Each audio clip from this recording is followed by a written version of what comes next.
Channel बायोगुरु पर। आज हम क्लास 12 का चैप्टर 4 पार्ट 2 पढ़ेंगे। हमारा टॉपिक है अनिषेकबीजता। अनिषेकबीजता को समझ लेते हैं। अनिषेकबीजता, अनिषेकबीजता, ए मतलब होता है बिना, निषेक मतलब होता है, सॉरी टॉपिक निषेक आएगा। निषेक मतलब होता है निषेचन, बीजता मतलब होता है बीज का बनना। तो इसकी डेफिनेशन हो गई, बिना निषेचन के बीज के बनने की प्रक्रिया को अनिषेकबीजता कहते हैं। इसकी दूसरी डेफिनेशन है, लेकिन बीज का निर्माण बीजांड की द्विगुणित कोशिका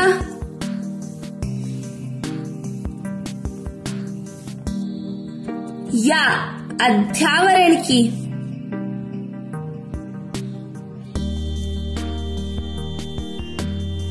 या भ्रूण कोश की द्विगुणित कोशिका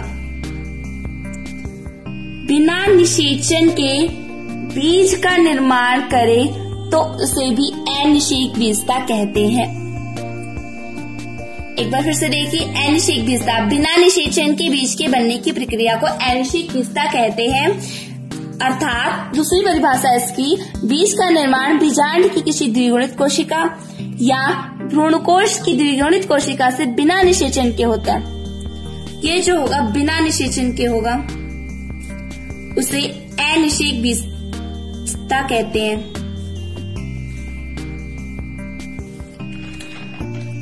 इस तरह बने बीज द्विगुणित होते हैं।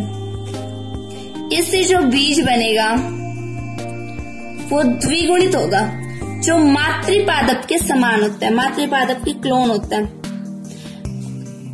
ये क्लोन क्या होता है ये हमने चैप्टर 1 में पढ़ लिया था। इसका एक उदाहरण है अपस्थानिक भ्रूणता।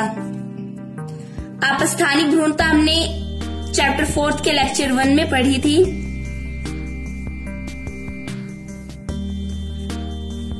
नेक्स्ट टॉपिक है हमारा सूक्ष्म प्रवर्धन। सूक्ष्म प्रवर्धन किसे कहते हैं?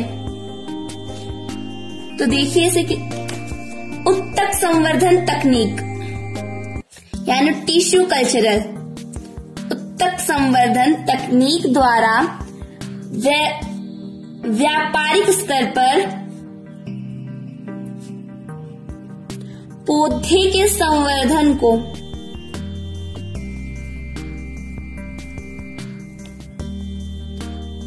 उत्तक संवर्धन तकनीक द्वारा व्यापारिक स्तर पर पौधे के संवर्धन को सूक्ष्म प्रवर्धन कहते हैं। इस तकनीक में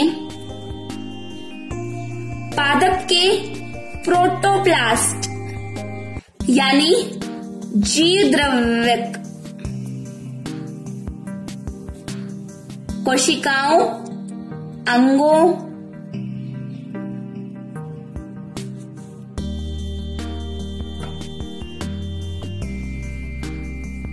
उत्तकों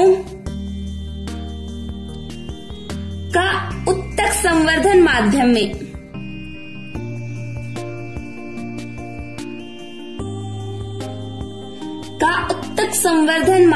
में संवर्धित किया जाता है, जिससे नवोत्थित पादप का निर्माण होता है।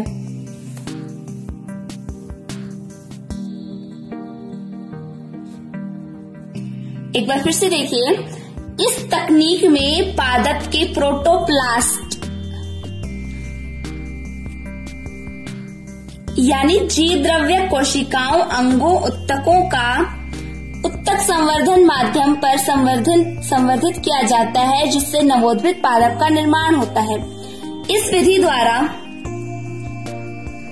कम समय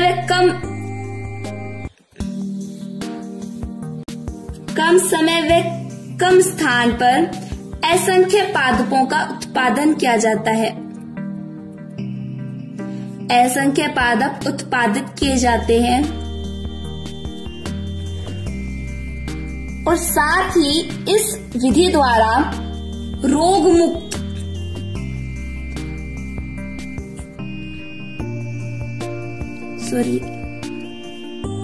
मुक्त या आर्थिक रूप से महत्वपूर्ण पौधे प्राप्त किए जाते हैं। जैसे उदाहरण में है आर्किड्स, गुलदावरी,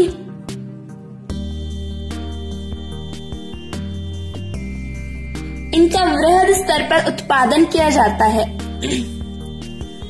सूक्ष्म प्रवर्धन जो है वो रोगग्रस्त पादप से रोग मुक्त पादप का निर्माण कर लेता है। जैसे ये कोई पादप है जो रोगग्रस्त है, हम इससे कोई रोग मुक्त पादप किस प्रकार तैयार करेंगे? इस पादप का जो शीर्षस्थ भाग है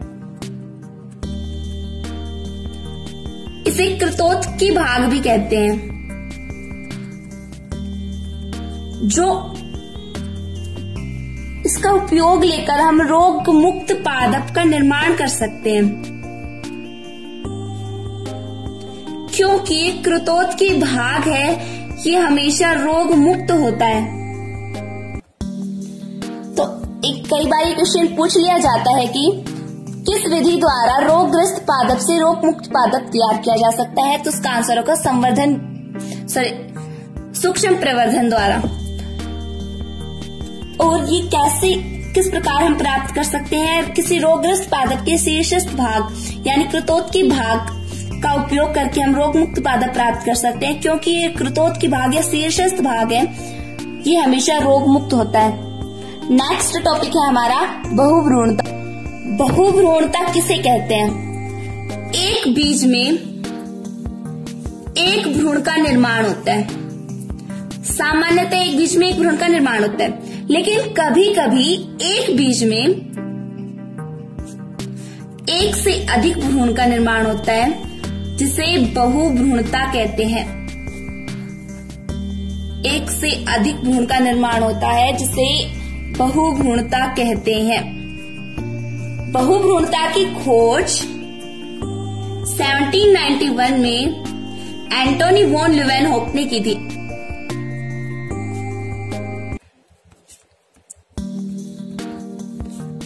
संतरे के बीज में की थी इन्होंने।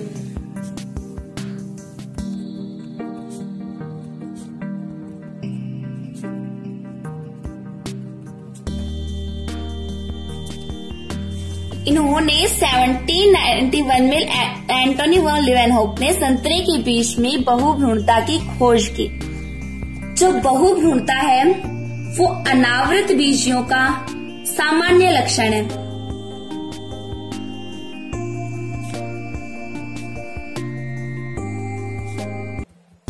लेकिन आवर्त बीजियों के कुछ ही वंशों में बहुभ्रूणता पाई जाती है। जो आवर्त बीजी पादप होते हैं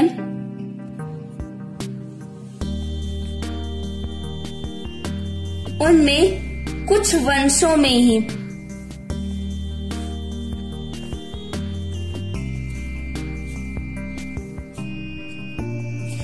बहुभ्रूणता पाई जाती है।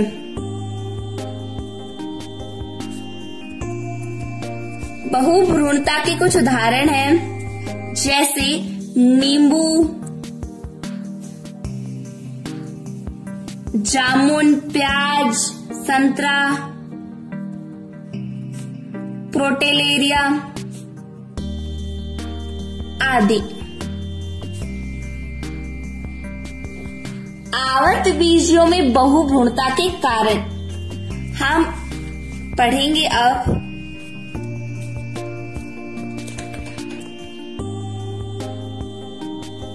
आवर्त बीजियों में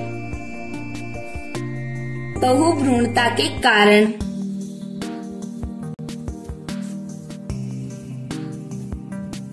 इसमें से फर्स्ट है प्राक भ्रूण के विदलन से यानी युग्मनज के विदलन से बहुभ्रूणता, आवृतबीजीय पादपों में बहुभ्रूणता होती है। नेक्स्ट है भ्रूण कोश में अंड कोशिका के साथ साथ, भ्रूण कोश में जो अंड कोशिका है वो नर युग्मक के साथ संलयित होकर भ्रूण का निर्माण करती है और अन्य कोशिकाएं हैं वो भी, अन्य कोशिकाएं जैसे कि हमने देखा था चैप्टर 2 में, भी भ्रूण का विकास करती है। अन्य कोशिकाएं भी भ्रूण का विकास करती हैं। अन्य कोशिकाएं कौन कौन सी हैं ये देखते हैं हम एक बार। हमने देखा था ये पूरा बीजांड है, इसमें जो ये भ्रूण कोश है, ये नीचे के 3 अंड समुच्चय, ऊपर का प्रतिमुख कोशिका या एंटीपोडाल सेल्स, और जो ये बीच में है ये द्वितीयक केंद्रक है। ये कोशिका है अंड कोशिका, इसके साथ साथ अन्य कोशिकाएं यानी सहायक कोशिकाएं या प्रतिमुख कोशिकाएं भी भ्रूण का विकास करती हैं। नेक्स्ट है एक बीजांड में एक से अधिक भ्रूण कोशों का विकास होता है। एक बीजांड में एक से अधिक भ्रूण कोश बन जाते हैं जिससे भी बहुभ्रूणता होती है। नेक्स्ट है बीजांड की बीजाणुद्भिद कोशिका की सक्रियता से।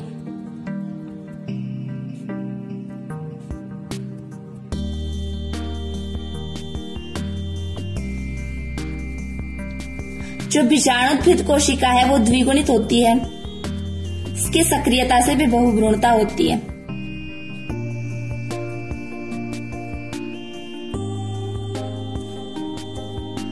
एक बार फिर से देख लेते हैं। प्राक भ्रूण में विदलन से, मतलब जो युग्मनज है वो बार बार विदलित हो जाता है। नेक्स्ट है भ्रूण कोश जो है वो अंडकोश, भ्रूण कोश में अंड कोशिका के साथ साथ अन्य कोशिकाएं भी भ्रूण का विकास करती हैं। एक बीजांड में एक से अधिक भ्रूण कोशों का बनना। बीजांड की बीजाणुद्भिद कोशिका जो द्विगुणित होती है उसकी सक्रियता से भी आवृतबीजियों में बहुभ्रूणता होती है। उपर्युक्त बहुभ्रूणता कारकों का विस्तृत विवरण हम निम्न प्रकार से करेंगे। इसमें फर्स्ट है विदलन बहुभ्रूणता। विदलन बहुभ्रूणता किसे कहते हैं? इस प्रकार की बहुभ्रूणता में युग्मनज या प्राक भ्रूण का विदलन हो जाने से एक या एक से अधिक भ्रूण बन जाते हैं। इसे ही विदलन बहुभ्रूणता कहते हैं। यूलोफिया व आर्किड्स, व आर्किड्स पादपों में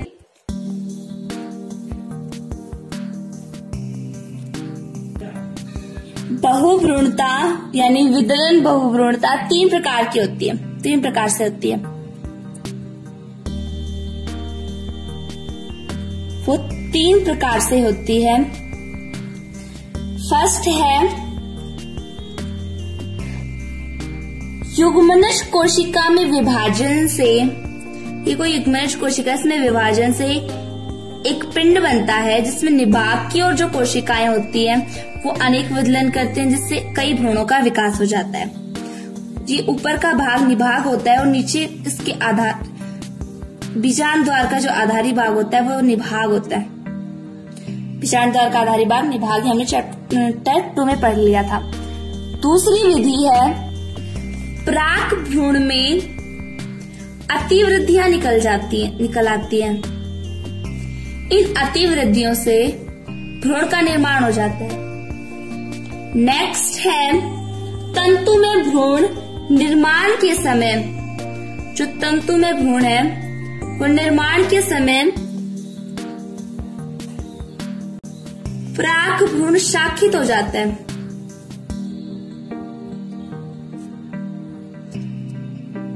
इन शाखाओं से, प्रत्येक शाखाओं से भ्रूण का निर्माण होता है। सेकंड है अंड कोशिका के अतिरिक्त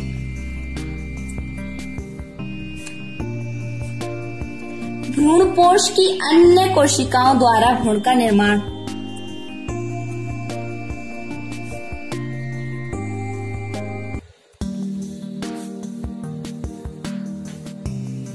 इस प्रकार के भ्रूण कोश में जो अंड कोशिका होती है उसके साथ साथ इसके अतिरिक्त जो सहायक कोशिकाएं होती हैं या सहायक कोशिकाएं,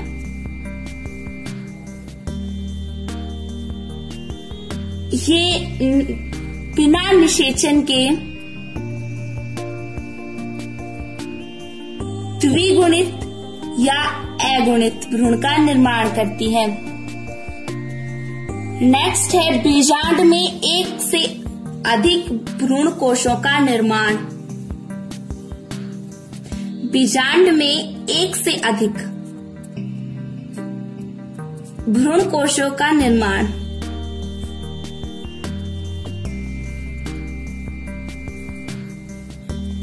तो देखिए, कुछ पादपों के एक ही बीजांड में एक से अधिक भ्रूणकोश विकसित हो जाते हैं। जैसे ये पूरा बीजांड है, उसमें एक से अधिक भ्रूणकोश विकसित हो जाते हैं।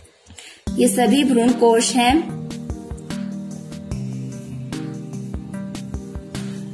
और ये जो है बाहर, ये बीजांड है जिसकी अंड कोशिका, प्रत्येक की जो अंड कोशिका होती है वो किसी नर युग्मक के साथ संलयित होकर भ्रूण का निर्माण करती है निषेचन द्वारा, जिससे एक ही बीजांड में एक से अधिक भ्रूण बन जाते हैं। नेक्स्ट है इसका उदाहरण कैजुराइना। नेक्स्ट है बीजांड काय कोशिका से। बीजांड काय कोशिका से कभी कभी बीजांड काय, ये पूरा बीजांड है, उसमें ये भाग होता है, ये बीजांड काय।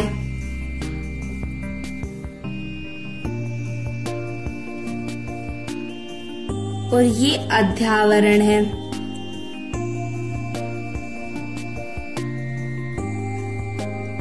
बीजांड काय व अध्यावरण की सक्रिय जो कोशिका है वो सक्रिय होकर,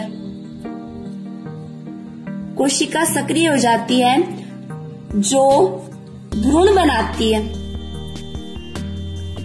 इस प्रकार बने भ्रूण को अपस्थानिक भ्रूण कहते हैं। और बहुभ्रूणता की इस प्रक्रिया को अपस्थानिक बहुभ्रूणता कहते हैं।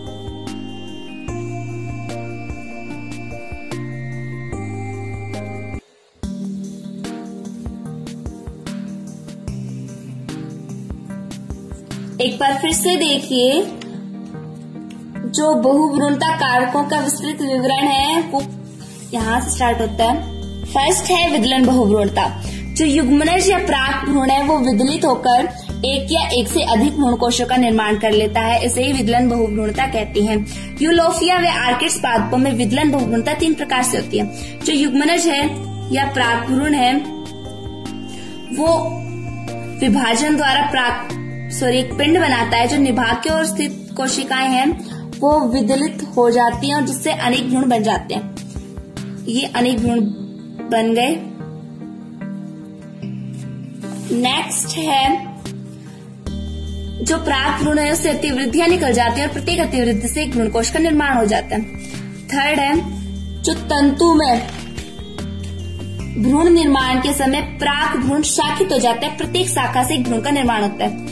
सेकंड है अंड कोशिका के अतिरिक्त भ्रूणकोश की अन्य कोशिकाओं द्वारा भ्रूण का निर्माण, यानी जो भ्रूण का निर्माण करती है वो अंड कोशिका करती है, जो नरयुग्मक के साथ संलयित हो जाती है और किसका निर्माण कर लेती है, भ्रूण का। लेकिन यहाँ पे अंड कोशिका के साथ साथ सहायक कोशिका या सहायक कोशिकाएं भी बिना निषेचन के अगुणित या द्विगुणित भ्रूण का निर्माण करती है। नेक्स्ट है बीजांड में एक से अधिक भ्रूण कोशों का निर्माण, यानी कि जो बीजांड है उसमें एक से अधिक भ्रूण कोश बन जाएंगे और प्रत्येक भ्रूण कोश की अंड कोशिका नरयुग्मक के साथ संलग्न होकर भ्रूण बना लेती है। इसका उदाहरण है कैजुराइना। नेक्स्ट है बीजांड काय कोशिका से, जो बीजांड काय कोशिका और अध्यावरण है उनकी कोशिकाएं सक्रिय होकर भ्रूण का निर्माण कर लेती है। इस भ्रूण को अपस्थानिक भ्रूण कहते हैं तथा बहुभ्रूणता की इस प्रक्रिया को अपस्थानिक बहुभ्रूणता कहते हैं। आ गया होगा समझ में। नेक्स्ट, बहुभ्रूणता के उपयोग या बहुभ्रूणता की सार्थकता। किस किस कार्य में बहुभ्रूणता का उपयोग कर सकते हैं या इसकी सार्थकता। इसमें बहुभ्रूणता को हम उद्यान विज्ञान में, कोशिका विज्ञान में या आनुवांशिकी, पादप प्रजनन में बहुभ्रूणता की बहुत अधिक सार्थकता होती है।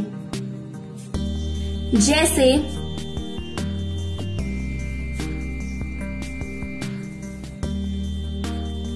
पहला है, हमने पढ़ा था कि बीजांड काय और अध्यावरण से बना अपस्थानिक भ्रूण, जब अपस्थानिक भ्रूण बनता है वो मातृ पौधे के समान होता है।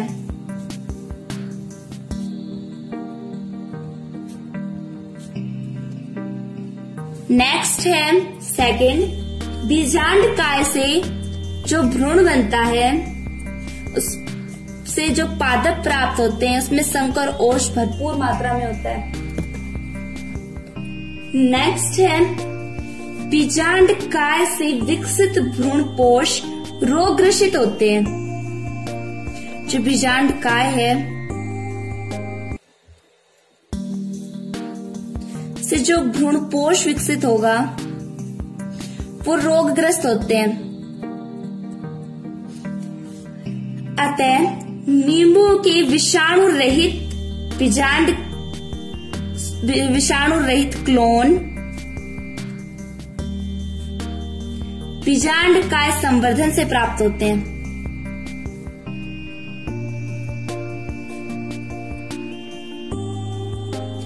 नेक्स्ट है अगुणित भ्रूण कोशिका विज्ञान में महत्वपूर्ण भूमिका निभाता है।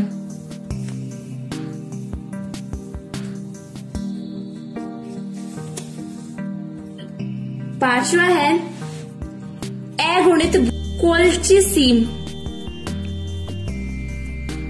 कोल्चिसीम द्वारा अपचारित करके समयुग्मकी वंशावली विकसित की जाती है।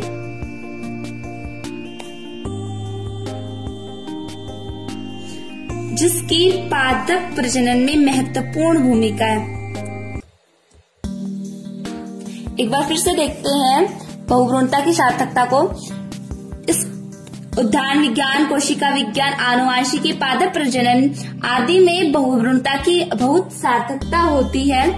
जैसे बीजांड काय या अध्यावरण से बना अपस्थानिक भ्रूण मातृ पादप के समान होते हैं। सेकंड है, बीजांड काय से बने भ्रूणों से प्राप्त पादप संकरोध से भरपूर होते हैं। थर्ड है, बीजांड काय से विकसित भ्रूण पोष रोगग्रसित होते हैं। अतः नींबू में विषाणु रहित क्लोन बीजांड काय संवर्धन से प्राप्त किए जाते हैं। फोर्थ है, अगुणित भ्रूण यानी एन भ्रूण का कोशिका विज्ञान में महत्वपूर्ण योगदान है। फिफ्थ है, अगुणित भ्रूण यानी ए भ्रूण को काल्चिसीम द्वारा अपचारित करके समयुग्मकी वंशावली की जाती है, जिसकी पादप प्रजनन में महत्वपूर्ण भूमिका है। आशा करती हूँ कि आपको ये वीडियो समझ में आया होगा। अगर आपको हमारी वीडियो अच्छी लगी तो हमारे चैनल को सब्सक्राइब करें, वीडियो को लाइक और शेयर जरूर करें। अगर आपको इसके नोट्स चाहिए तो डिस्क्रिप्शन बॉक्स में लिंक दिया हुआ है, इस पर क्लिक करके आप नोट्स ले सकते हैं। धन्यवाद।